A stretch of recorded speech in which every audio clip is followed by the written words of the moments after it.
Halo sahabat PU, kembali di channel Nugroho PU, channel yang membahas tentang bangun rumah dan renovasi rumah. Semangat membangun untuk sahabat PU semua. Kali ini saya akan membahas tentang pekerjaan urukan. Sahabat PU, selamat menyaksikan.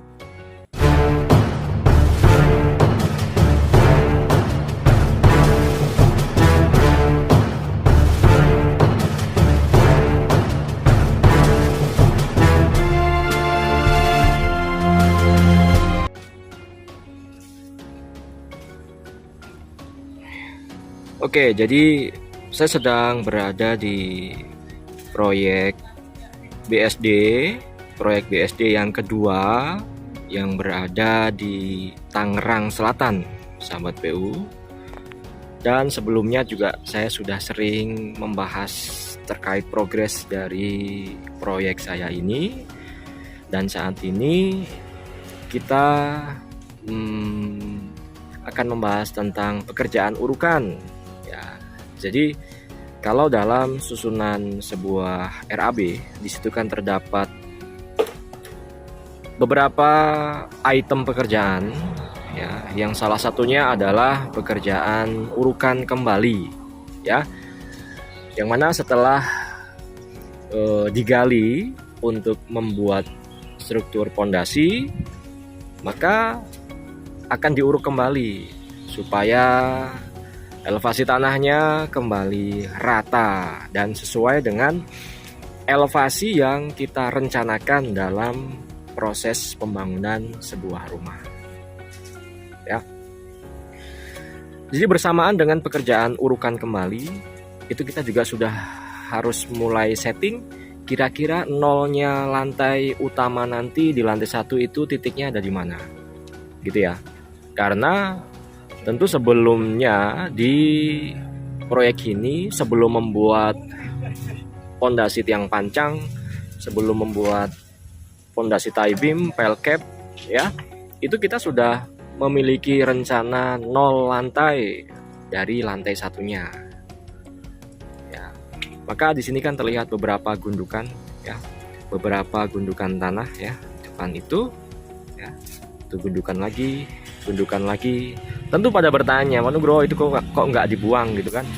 Karena memang masih kita perlukan, ya. Urukan tanah ini atau tanah galian ini, maksud saya itu masih kita perlukan untuk pekerjaan urukan kembali, ya. Yang mana secara gampang itu biasanya volume dari urukan kembali itu adalah 1/3 dari pekerjaan galian, ya. Sebagai contoh, misal sahabat PU, ya, itu melakukan pekerjaan galian untuk pondasi, ya, itu volumenya adalah sebut saja 9 kubik gitu ya. Jadi untuk membuat sebuah pondasi rumah itu melakukan galian sejumlah 9 kubik, ya. Maka tanah hasil galian itu ketika selesai digali, jangan dibuang semua, sisakan 1/3 dari galian tersebut, karena nanti akan kita pergunakan untuk pengurukan kembali. Tapi notnya atau pesannya itu hanya bagi proyek-proyek yang tidak ada peninggian elevasi lantai, gitu ya. Kalau di proyek-proyek yang lantai utamanya itu lebih tinggi dari tanah existing, maka justru malah kita perlu urukan dari luar lokasi, ya, sahabat PU, ya. Tapi kalau di sini kebetulan permukaan tanah existing itu sudah tinggi, bahkan melebihi dari rencana 0 lantai kita nanti, maka kita tidak perlu datangkan tanah dari luar untuk pekerjaan urukan, sahabat PU, ya. Malah kemarin saya sudah membuang sebagian dari hasil galian ini, sahabat PU, ya, gitu.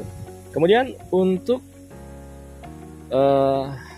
informasi mengenai volume tadi sudah, ya. Jadi kalau galinya itu 9 kubik katakanlah gitu, berarti sisakan 1/3-nya, berarti 3 kubik sisakan di lokasi. Nanti akan kita pergunakan untuk pengurukan kembali. Contoh nih, ya. Ini kan sudah kita gali kan. Nah, yang ada di depan ini. Nah, ini kan sudah kita gali, ya kan? Kan harus kita uruk lagi untuk menutupi pondasinya. Baik itu pondasi tiang pancang atau pondasi pelket, pondasi footplat, pondasi cakar ayam, ya, sulufnya, tie beamnya gitu kan. Kan harus diuruk kembali gitu ya. Sebagai contoh ini nih. Ini kan strukturnya sudah tercor dengan baik. Kemudian kita kan harus tutupi lagi untuk meratakan elevasi tanahnya. Maka gundukan-gundukan tanah ini nanti akan kita masukkan kembali di dalam bekas galian kita. Gitu sahabat PU. Nah, kemudian untuk jenis tanah itu kan macam-macam ya. Kebetulan di sini tanahnya merah. Ya, seperti ini sahabat PU. Ini tanah merah ya.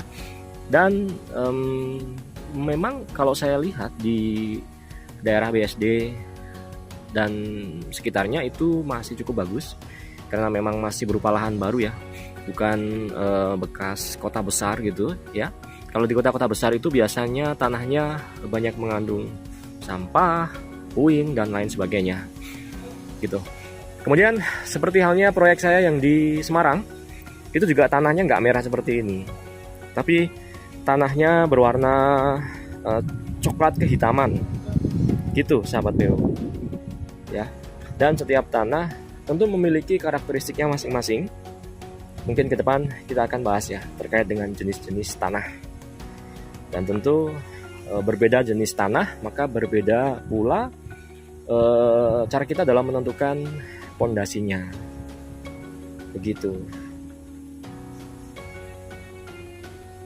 Oke, kemudian berhubung di sini tanah existingnya sudah tinggi, ya ini ya yang masih kelihatan rumput ini dulunya existingnya. Dari jalannya itu kurang lebih 80 cm kalau nggak salah ya. Saya data pastinya sedikit lupa, kalau nggak salah ya. Itu 80 cm dari jalan depan, jalan utama dari komplek ini. Dan itu sudah cukup tinggi ya. Karena memang di sini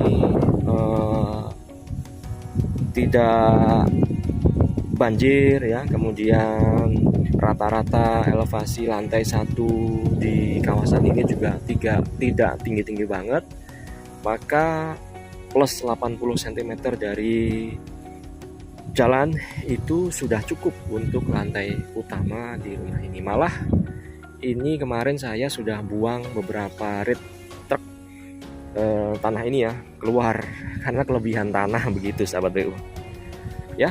Oke, kemudian pondasi tie beam saya di sini tuh sudah selesai semua ini ya. Ini adalah tie beamnya, kemudian pile cap ya, itu pile cap, dan juga di bawahnya tentu sudah ada pondasi tiang pancangnya sudah selesai. Maka sekarang tinggal kita uruk lagi nih. Ini adalah tie beam, pile cap, footplat itu adalah struktur di bawah tanah ya. Dan di sini tidak ada peninggian elevasi lantai, maka benar-benar kita tanam struktur yang saya sebutkan tadi. Pondasi tiang pancang, pile cap dan juga tie beamnya kita tanam di dalam tanah ya. Maka sisa galian ini, sepertiga dari tanah galian ini nanti kita akan uruk kembali. Kalau subbabnya atau item pekerjaannya di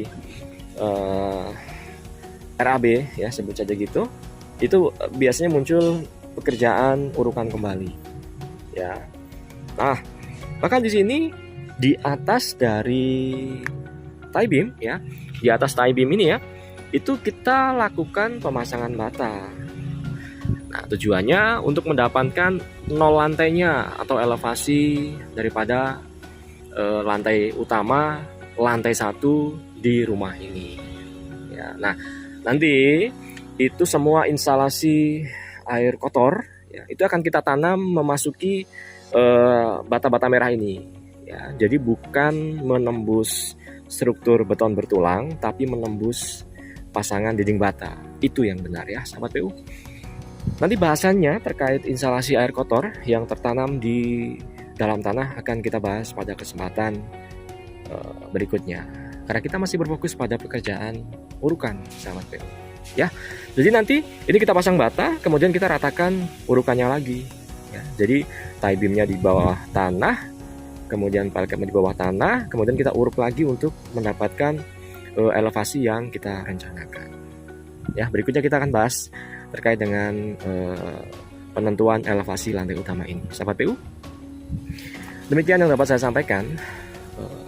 Bagi sahabat PU yang mau bangun rumah dari nol maupun mau renovasi rumahnya, itu bisa menghubungi Mbak Ayu yang nomor WhatsApp-nya ada di deskripsi video ini.